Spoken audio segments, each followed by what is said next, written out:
새벽 기도로 나오신 샘물 성도 여러분들을 주님의 이름으로 환영합니다. 우리 같이 샘물의 기도 드리도록 하겠습니다. 마음 모아 샘물의 기도를 하나님께 드리겠습니다. 먼저 우리의 믿음을 고백합니다. 너는 여호와 내 하나님의 성민이라. 내 하나님 여호와께서 지상 만민 중에서 너를 자기 기업의 백성으로 택하셨나니. 아멘. 은혜로 우리를 택하여 주신 하나님, 다만 우리를 사랑하셔서 택하여 주신 하나님의 은혜에 감사와 찬양을 올려드립니다. 그 은혜를 기억하며 구별된 자로 이 땅을 살아가게 하옵소서. 교회와 예배를 위해 기도합니다. 이스라엘아 들으라. 우리 하나님 여호와는 오직 유일한 여호와시니 너는 마음을 다하고 뜻을 다하고 힘을 다하여 내 하나님 여호와를 사랑하라. 아멘. 유일한 주이신 하나님, 매주 우리가 드리는 예배가 마음과 뜻과 힘을 다해 하나님을 사랑하는 예배가 되길 원합니다. 하나님을 사랑하기 때문에 일상에서 거룩한 삶을 살아가게 하옵소서. 성도의 교제를 위해 기도합니다. 내가 오늘 내 행복을 위하여 내게 명하는 여호와의 명령과 규례를 지킬 것이 아니냐. 아멘. 행복의 근원이신 하나님, 삼위 하나님께서 교제 가운데 행복을 누리셨던 것처럼 우리도 성도의 교제를 통해 참 행복을 누리게 하옵소서. 예수 행복, 예수 사랑으로 사람을 남기는 샘물의 목장이 되게 하옵소서. 다음 세대를 위해 기도합니다. 내가 내 하나님 여호와의 말씀을 삼가 듣고 내가 오늘 내게 명령하는 그의 모든 명령을 지켜 행하면 내 하나님 여호와께서 너를 세계 모든 민족 위에 뛰어나게 하실 것이라. 아멘. 다음 세대를 주목하시는 하나님, 하나님의 시선이 우리 자녀들에게 머물게 하시고 말씀에 순종하는 자녀들 되게 하옵소서.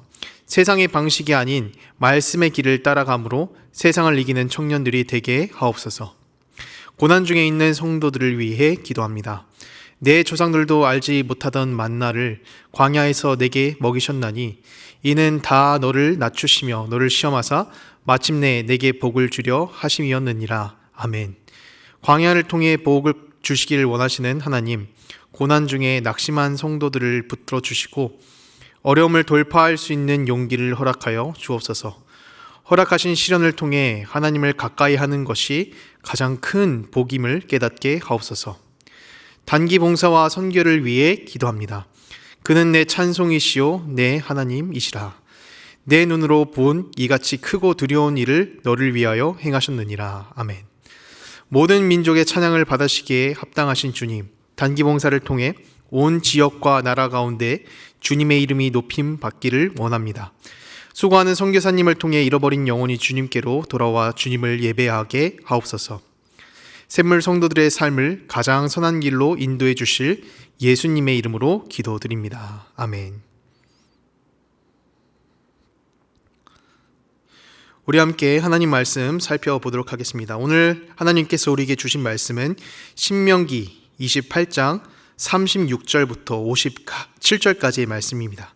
우리 48절까지만 우리 함께 봉독해서 읽도록 하겠습니다. 여호와께서 너와 내가 세울 내 임금을 너와 내 조상들이 알지 못하던 나라로 끌어가시리니 내가 거기서 목석으로 만든 다른 신들을 섬길 것이며 여호와께서 너를 끌어가시는 모든 민족 중에서 내가 놀람과 속담과 비방거리가 될 것이라. 내가 많은 종자를 들에 뿌릴지라도 맥두기가 먹음으로 거둘 것이 적을 것이며 내가 포도원을 심고 가꿀지라도 벌레가 먹음으로 포도를 따지 못하고 포도주를 마시지 못할 것이며 내 모든 경내에 감람나무가 있을지라도 그 열매가 떨어짐으로 그 기름을 내 몸에 바르지 못할 것이며 내가 자녀를 낳을지라도 그들이 포로가 되므로 너와 함께 있지 못할 것이며 내 모든 나무와 토지 소사는 메뚜기가 먹을 것이며 너희 중에 우거하는 이방인은 점점 높아져서 내 위에 뛰어나고 너는 점점 낮아질 것이며 그는 내게 구워줄지라도 너는 그에게 구워주지 못하리니 그는 머리가 되고 너는 꼬리가 될 것이라. 내가 내 하나님 여호와의 말씀을 청종하지 아니하고 내게 명령하신 그의 명령과 규례를 지키지 아니하므로 이 모든 저주가 내게 와서 너를 따르고 내게 이르러 마침내 너를 멸하리니 이 모든 저주가 너와 내 자손에게 영원히 있어서 표징과 훈계가 되리라. 내가 모든 것이 풍족하여도 기쁨과 즐거운 마음으로 내 하나님 여호와를 섬기지 아니함으로 말미암아. 우리 같이 읽습니다.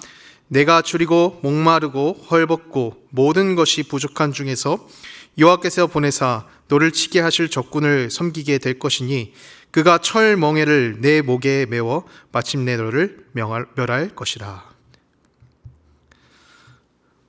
오늘 이 새벽에 우리가 함께 받을 말씀, 이 제목으로 함께 말씀을 받도록 하겠습니다. 우리를 향한 하나님의 마음입니다. 마음. 정말로 사랑하는 백성을 향한 하나님의 강력한 마음인데요. 오늘 우리가 지금 말씀을 읽어 내려갔던 것처럼요, 일반적으로 하나님께서 백성들에게 하는 그런 경고의 내용보다 더 강력하고 또 거친 언어로 백성들에게 경고하시는 모습을 볼 수 있습니다. 저주의 말씀으로 느껴지기 때문에 하나님께서는 분노하시고 또 진심으로 그 백성들을 지금 저주하고 있는 것이 아닌가, 그런 생각이 들게 됩니다. 그러나 이런 거친 언어 가운데서도 백성을 향한 하나님의 사랑이 느껴집니다. 그냥 저주의 외침이 아니라 사랑하는 백성들을 향한 경고의 외침이기 때문입니다.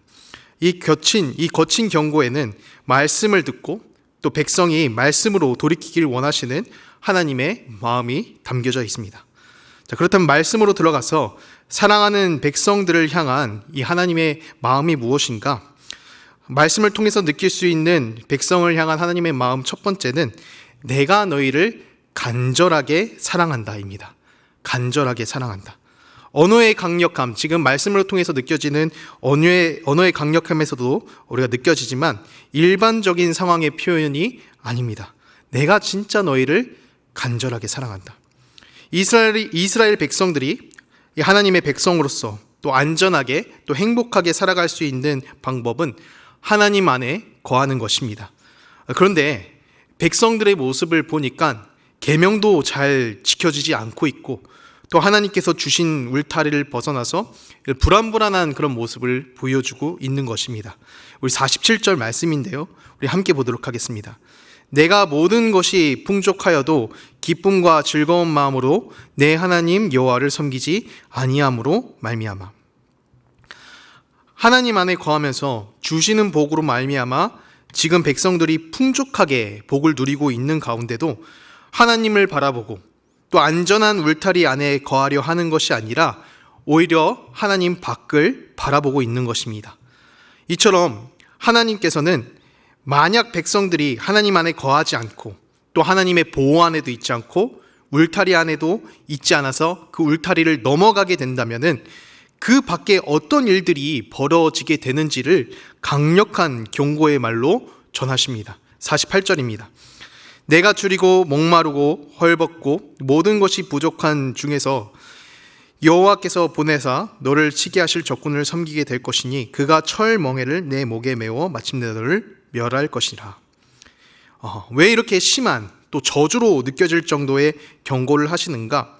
지금 이 경고의 내용이 36절부터 시작해서 정말 길게 이어지게 됩니다. 하나님을 벗어난 삶에는 실제로 이렇게 아픈 일들이 발생되기 때문입니다. 하나님께서는 사랑하는 백성들이 실제로 이런 아픔을 겪게 되는 것을 볼 수가 없으신 겁니다. 지금도 이제 아이들 케어로 오은영 박사님께서 유명하신데요. 이제 오은영 박사님이 케어하는 그런 TV 프로그램을 보면은 정말 이 아이들이 창의적인 방법으로 부모님의 속을 썩이는 모습을 보게 됩니다. 이제 어떤 부모님의 훈계나 또 가르침 이런 것도 개선이 되지 않으니까 나중에는 이 부모님이 거의 절규하듯이 아이에게 말합니다. 너 자꾸 그러면은 엄마가 집에서 내쫓는다. 나는 너 이제 엄마로서 아는 척 안 할 것이다. 아이에게는 어떻게 보면 되게 거칠고 또 아픈 그런 말로 들릴 수 있겠지만 그 해당 부모님은 정말로 강하게 외치듯이 훈계를 합니다. 왜 이렇게 힘들게 훈계를 하느냐? 정말로 간절히 내 아이를 사랑하기 때문에 그렇습니다. 이렇게 말해서라도 내 아이를 돌려놓고 싶은 것이죠. 이스라엘 백성을 바라보는 하나님의 마음도 동일합니다. 차마 멸망으로 가는 그 백성의 길을 두 눈을 뜨고 보실 수 없는 것이고요. 또 강력한 사랑을 품고 계시기 때문에 이처럼 강력한 경고의 메시지를 전달하면서 그 백성이 돌아오도록 말씀하시는 겁니다. 그렇기 때문에 말씀을 통해서 느낄 수 있는 하나님의 간절한 마음 두 번째는 너희도 간절히 나를 사랑하라 입니다. 너희 역시도 나를 간절하게 사랑하라. 거친 언어와 저주로 경고하시는 이유가 그만큼 그 백성을 사랑하시는 이유이기도 하지만 백성들이 하나님을 사랑하지 않고 또 울타리, 하나님께서 쳐주신 그 울타리 밖으로 벗어나려 하기 때문에 경고하시는 게 큽니다. 내가 너희를 간절하게 사랑한 것처럼 너희 역시도 나를 간절하게 사랑하라.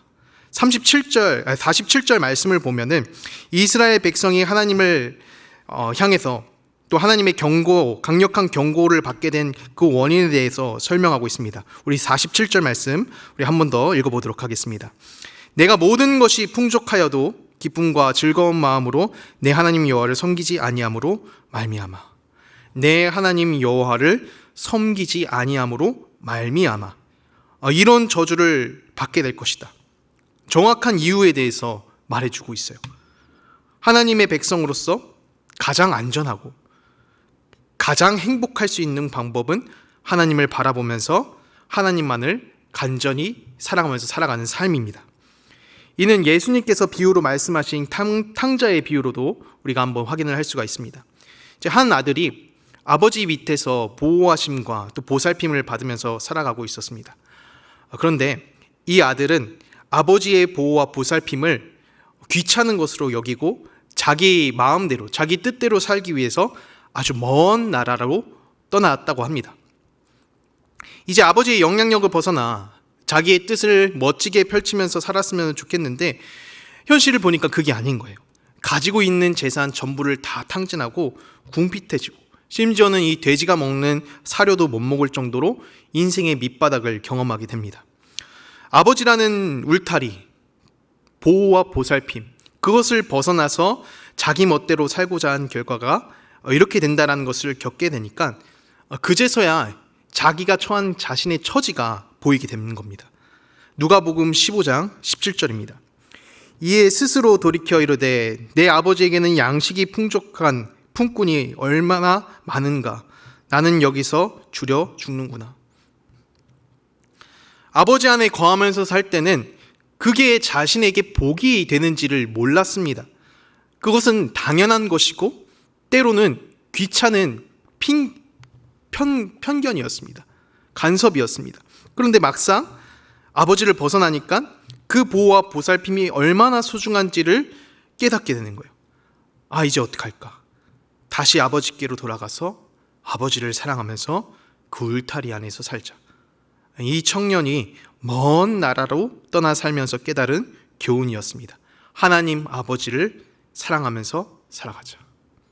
사랑하는 샘물성도 여러분, 하나님 안에 거하면서 하나님을 간절히 사랑하며 사는 삶에는 복이 있을 줄로 믿습니다. 하나님을 사랑하는 삶에는 저주 대신 축복과 또 내버려 두심 대신에 보호하심이 있기 때문입니다. 간절히 바라기는 하나님 안에 거하면서 하나님만을 사랑하는 샘물성도 여러분들이 되시기를 소망합니다. 사랑하는 백성을 향한 하나님의 마음 마지막 내용은 말씀 안에 거하라입니다. 하나님 안에 거하고 또 보호의 울타리를 쳐주는 장치가 바로 이 말씀이기 때문입니다. 우리 45절 말씀입니다. 내가 내 하나님 여호와의 말씀을 청종하지 아니하고 내게 명령하신 그의 명령과 규례를 지키지 아니하므로 이 모든 저주가 내게 와서 너를 따르고 내게 이르러 마침내 너를 멸하리니. 하나님의 말씀을 귀 기울여 듣지 않고 또 지키지 않았기 때문에 저주가 따를 것이라고 하는데요. 이 내용을 우리가 한번 반대로 생각을 해보게 된다면 하나님의 말씀에 귀를 기울이고 또 지켜 사는 삶에는 복이 있다라는 겁니다. 하나님의 말씀은 우리에게 또 우리 신자들의 삶에게 있어서 울타리가 됩니다. 그리고 이 울타리에는 우리를 가두고 또 우리를 얽매이게 하는 귀찮은 규율이 아니라 오히려 다치지 않게 안전하게 보호를 해주는 그런 가드의 역할을 하게 됩니다. 그런데 이스라엘 백성들이 이 하나님께서 주신 계명들을 보니까 이 계명이 진부하게 보이는 겁니다.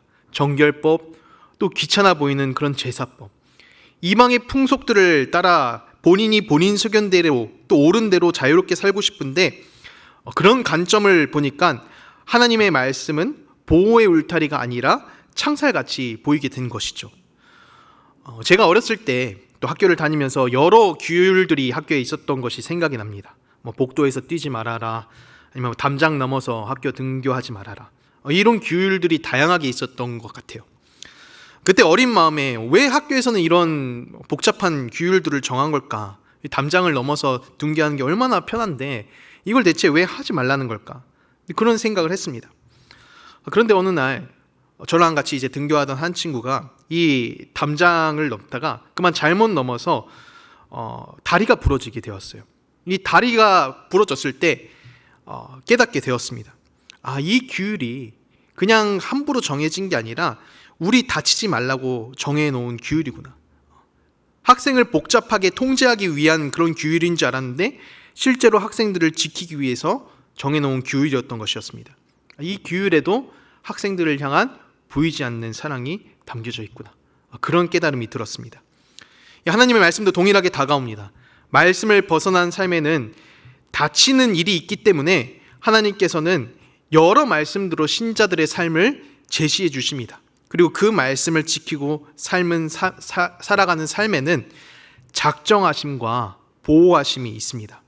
말씀을 지키고 살아가는 삶을 보면서 예수님께서는 이렇게 말씀을 하시는데요. 요한복음 24장 21절의 말씀입니다.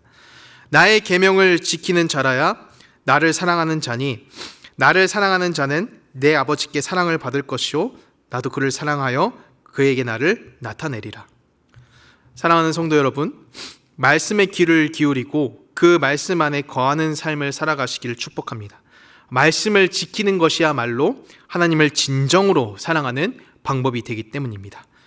말씀을 정리하려고 합니다. 우리를 향한 하나님의 마음, 거친 언어로 또 경고하고 말씀하고 계시지만 그 가운데서 하나님의 사랑을 우리가 다시 한번 확인할 수 있습니다. 하나님께서는 우리를 간절하게 사랑하시고 또 그 안에 거하고 살면서 보호와 행복을 누리시기를 원하십니다. 하나님을 사랑하고 보호하시는 울타리, 이 말씀 안에 거하며 주시는 복을 누리시는 샘물 성도 여러분들이 되시기를 주님의 이름으로 축원합니다. 우리 말씀을 기억하면서 함께 기도하도록 하겠습니다. 하나님 말씀에 귀를 기울이고 그 보호하심에 제가 거하도록 하소서. 이렇게 우리 함께 기도하도록 하겠습니다.